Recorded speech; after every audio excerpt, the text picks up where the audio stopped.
మేము 2012 నుంచి కాంగ్రెస్ పార్టీలో కష్టపడ్డాం అన్న. ఎన్ఎస్ఏ విద్యా విభాగం నుంచి మేము కష్టపడ్డాం. ఒక కాలేజ్ ప్రెసిడెంట్ స్థాయి నుంచి ఈరోజు ఇదే జిల్లాకు ఒక ప్రెసిడెంట్షిప్గా నేను చేసిన.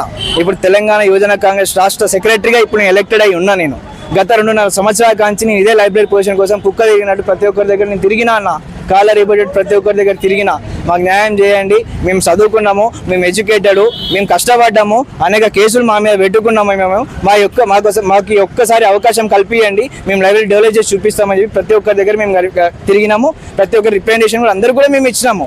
ఈరోజు ఏమవుతుందంట అన్న, ఇక్కడ మొత్తానికి చూసుకుంటే మెయిన్గా ఏమవుతుందనంటే రెడ్డి సామాజిక వర్గం సీట్లు పోతున్నాయన్న. బీసీలు 52% ఉన్నారు ఇక్కడ. బీసీలు 52% ఉన్న దాంట్లో ఈ రోజు వరకు జీరో పొజిషన్ అన్న. ఒక్క నామినేట్ పొజిషన్ కూడా ఎవరికి ఇవ్వలేదు. మేము అదే విధంగా బీసీ సీక్వెన్స్ బీసీ మీదనే పోయినామన్న. ఆ విధంగా కూడా మేము ఫైట్ చేసినాము. అన్ని విధాలు మేము ఫైట్ చేసుకుంటూనే వస్తూనే ఉన్నాము.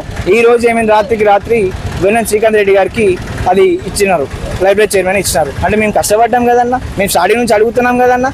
ఆయన 2021లో కాంగ్రెస్ పార్టీకి వచ్చినా, మేము 2012 నుంచి కాంగ్రెస్ పార్టీలో ఉన్నాం కదా అన్న.